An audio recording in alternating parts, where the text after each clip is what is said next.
Bienvenue dans la bulle, si j'ose dire, au pays des gens autistes. Ah, vous savez, il y avait une première ministre en Israël, elle s'appelait Golda Meir. Golda, qui était d'une grande lucidité et intelligence, avait déclaré un jour « Ma grande chance dans la vie avait été d'être laide ». Est-ce que c'était vrai ou pas? Je dis en termes de jugement esthétique, je ne le sais pas. Je suis incapable de juger de la beauté des gens. Mais je pense que Golda Meir était une personne très lucide. Parce que des handicaps dans la vie, il peut y en avoir beaucoup. Par exemple, il peut y avoir un handicap qui consiste à être extrêmement dépendant du regard des autres. Un jour, il y a quelques années, j'étais en Albanie, à un colloque à Tirana, et il y avait un grand professeur américain. Alors, voulant être poli, je lui ai demandé « Mais de quelle université venez-vous? De quelle ville des États-Unis venez-vous » Il m'avait répondu « Je viens de Texas Tech, à Lubbock ». Je ne connaissais pas Lubbock. Donc, je lui avais dit « Oh, mais Lubbock, c'est formidable ». Et il m'avait répondu « Non, si vous êtes à Lubbock, c'est que quelque chose s'est mal passé dans votre vie ». J'étais un peu perplexe parce que pour moi, Lubbock sonne beaucoup mieux que New York, par exemple. New York a une prononciation visqueuse, alors que Lubbock avec un double B, ça, c'est vraiment la ville où il faut être, non? Qu'en pensez-vous? Mais ensuite, j'ai compris. J'ai compris que notre ami le professeur avait peut-être de grands projets de carrière dans sa vie. Et il voulait peut-être être professeur dans l'une de ces universités connues de l'une des deux côtes des Amériques. Et il a fini à Lubbock. Et donc je pense que s'il était autiste, il souffrirait moins, non?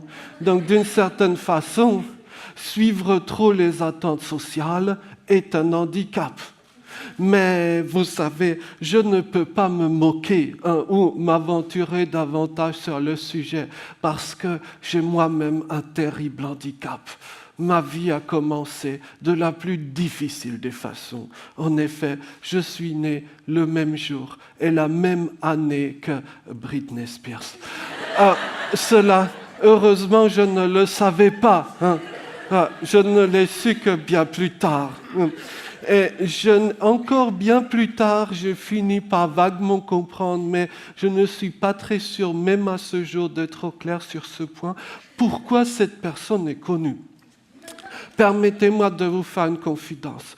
Comme je finissais par raconter cette blague sur Britney Spears de façon récurrente, je me suis dit, il faut que tu te familiarises un peu avec ces chansons.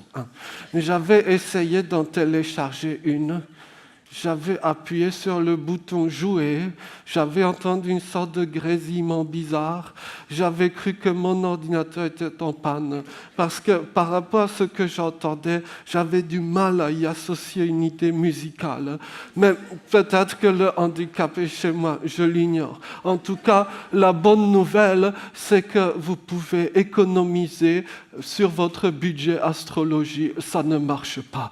Nous sommes nés le même jour et la même année, mais je crois que cette date est notre seul point commun.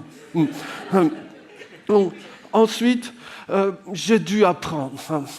Naître enfant autiste, ce n'est pas facile, surtout à une époque reculée au siècle dernier, où ces choses n'étaient pas tout à fait connues. La plupart de mes amis autistes français ont goûté, si j'ose dire, à la psychiatrie. Ce fut mon cas également, mais je me suis enfui. D'une certaine façon. Donc j'ai dû apprendre toutes sortes de rituels sociaux plus ou moins bizarres. Parmi les rituels sociaux bizarres en France figure l'art de faire la bise. Pendant longtemps, j'ai essayé d'esquiver le problème. Dans mon enfance, c'était facile parce que personne ne voulait s'approcher du petit monstre que j'étais. Les choses ont commencé à se corser lorsque ma sœur avait voulu m'inviter ou me socialiser à ses rencontres avec ses copines. hein. Moi, je n'avais pas d'amis. Ma sœur, oui, elle n'est pas autiste. Et le problème avec les copines de ma sœur, c'est qu'il fallait les saluer. Donc, j'avais conçu des systèmes pour esquiver la nécessité de faire la bise. Par exemple, être aux toilettes et rentrer trop tard. Voilà. Une fois que la discussion est en cours, on ne vous voit plus arriver. C'est génial, non ? Voyez, c'est exactement comme le disait Kafka. Parfois, vous avez le meilleur voisin au monde, celui que vous ne voyez jamais. Voilà, c'est un peu ça. Mais j'ai fini par apprendre des choses. Heureusement qu'il y a sur cette terre beaucoup de gens dits normaux qui ne savent pas faire la bise, par exemple les étrangers. Donc pour eux, on a des tutoriels. Par exemple, cette image-là. Donc, en fonction du département, le nombre de SMAC varie. Voyez. Donc, il faut bien mémoriser les valeurs indiquées pour pouvoir les appliquer. La difficulté que ne prévoit pas la carte, c'est lorsque vous êtes dans un département A et que vous rencontrez une personne issue d'un département B. Ensuite, je ne sais plus comment faire. Mais cette carte présente une autre particularité. Si vous la regardez, est-ce qu'il n'y a pas quelque chose qui attire en tout premier instantanément votre regard ? C'est un petit test d'autisme non scientifique. Lorsque je la montre à mes amis, en général, instantanément, ils remarquent il y a une faute d'orthographe à Marseille. En fait, ce n'est pas une faute d'orthographe, c'est la graphie ancienne qui s'est maintenue plus longtemps en anglais. Donc, vous voyez, en termes de correcteur orthographique, il n'y a pas mieux. La seule difficulté de ces personnes autistes qui parfois s'autodénomment ayatollah de l'orthographe, c'est lorsque ces gens-là commencent à corriger les fautes d'orthographe du grand patron. Là, ce n'est pas possible, parce que le grand patron ne sent pas mauvais, ne fait pas de fautes d'orthographe et ne se trompe jamais. Enfin, ça, si vous n'avez pas compris ça, c'est que vous êtes probablement autiste ou alors chômeur, ou les deux, sans doute. Voilà. Donc, j'ai dû apprendre. Ce n'est pas facile, mais vous savez, l'histoire du monde ne manque pas de belles histoires d'apprentissage. Par exemple, Démosthène. Démosthène, c'était un très mauvais orateur au début. Plutarque nous rapporte que Démosthène avait le souffle court, la voix qui ne portait pas. À l'époque, il n'y avait pas de micro. Il prononçait mal les S, les R, les Z, etc. C'était la catastrophe. Son premier discours s'est terminé en fiasco absolu. Mais Démosthène était animé d'une volonté indomptable. Il s'entraînait face à la mer déchaînée pour couvrir de sa voix le bruit des flots. Il mettait des cailloux dans sa bouche pour se forcer à bien prononcer. Et après 1000 autres exercices, il est donc devenu le plus grand orateur du monde antique, ou presque. Voyez, alors je suis loin d'égaler toutes ses compétences et, à vrai dire, ma voix est restée bizarre. Mais néanmoins, peut-être à cause de cela, par l'une de ces ironies de la vie, on m'a donné un petit boulot à la radio. Eh oui, quand vous avez un gros défaut d'élocution, votre métier idéal, c'est la radio. Oui. Alors, au début, je croyais à un gag. Lorsque Europa m'avait contacté, j'étais dans un petit village tibétain en 2014. Et donc, visiblement, peut-être c'était en préparation d'Halloween, on m'a donné ce petit boulot. Il faut toujours, avant chaque petite émission, prévenir les auditeurs. Parce que certains croient que leur poste de radio a un problème et ils le démontent, etc. Donc, il faut toujours prévenir, mais ça marche. Et je dirais même que peut-être le fait d'avoir une voix bizarre peut être un atout. Parce que normalement, pour faire de la radio, vous devez passer par une école de radio qui formate votre voix. Plus ou moins toutes les voix sont pareilles. Et les gens, pardon de le dire, en ont un peu marre. Donc, quand ils entendent une voix bizarre, ça peut être intéressant, non ? Au moins à rigolo. C'est peut-être pour ça qu'on m'a aussi donné un petit boulot dans une radio belge. Mais en Belgique, je dois faire gaffe. Parce qu'il y avait un homme politique belge, le père Dardenne, l'ancien bourgmestre de Liège, qui parlait exactement comme moi. Mais lui, il parlait comme moi parce que c'était un alcoolo. Et donc, quand il était bourré, c'est-à-dire plus ou moins tout le temps, il parlait comme moi. Donc, il faut là encore prévenir nos amis belges. À la radio belge, chez Europe 1, on s'amuse. Parfois, on me demande, mais quel plaisir y trouves-tu? C'est tout bête. Parce que quand vous êtes dans un studio de radio, c'est insonorisé. Vous n'entendez pas tous ces petits bruits. Et dans notre monde, de moins en moins de lieux sont totalement dépourvus de bruits, comme on dit, anthropiques, créés par l'être humain. La carte de ces zones de silence se réduit.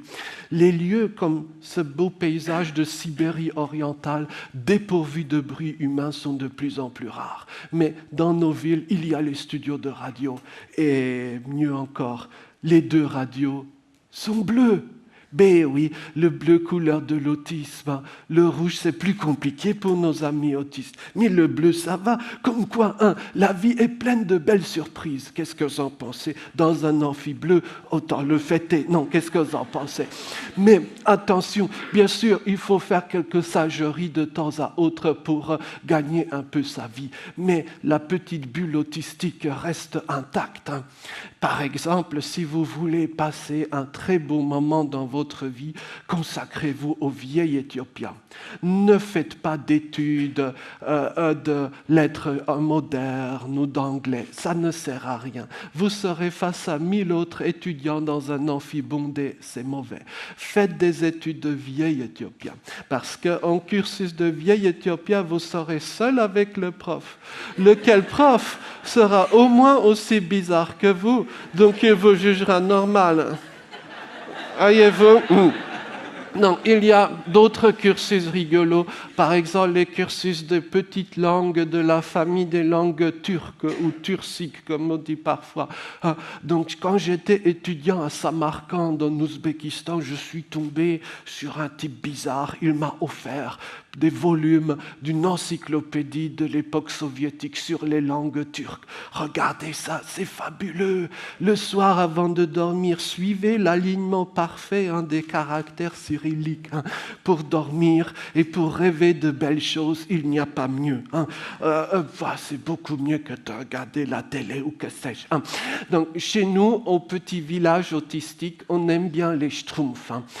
Je pense de plus en plus que nos amis schtroumpfs, comme d'ailleurs beaucoup de personnages de fiction, parce que mon boulot à la petite radio belge consiste chaque semaine à faire le bilan psychiatrique d'un personnage de fiction.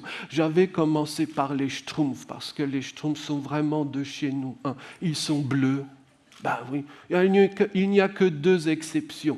L'un est rouge, l'autre fait un peu bizarre. Donc les 2, on les écarte de la collection parce que ça gâche un peu l'ambiance. Ça fait un village schtroumpf anarchique, un petit peu. En tout cas, le village schtroumpf, notamment le schtroumpf à lunettes, dans lequel je me reconnais vaguement, voire plus que cela, peut évoquer un personnage, une présence sympathique pour nos jeunes amis porteurs d'autisme. Nombre d'entre eux, à l'âge adulte, collectionnent les schtroumpfs, s'habillent en bleu. Papa est fait de mode, mais parce que c'est vraiment notre couleur à nous.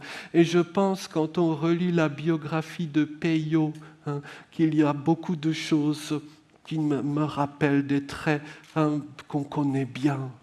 Donc peut-être qu'on peut trouver un idéal de vie dans ce petit lieu tranquille, à l'abri des regards, et finalement à l'abri de tous ces besoins ou de toutes ces pulsions que crée le handicap non autistique. Parce qu'en fin de compte, c'est être bien malade que de souffrir de non-autisme.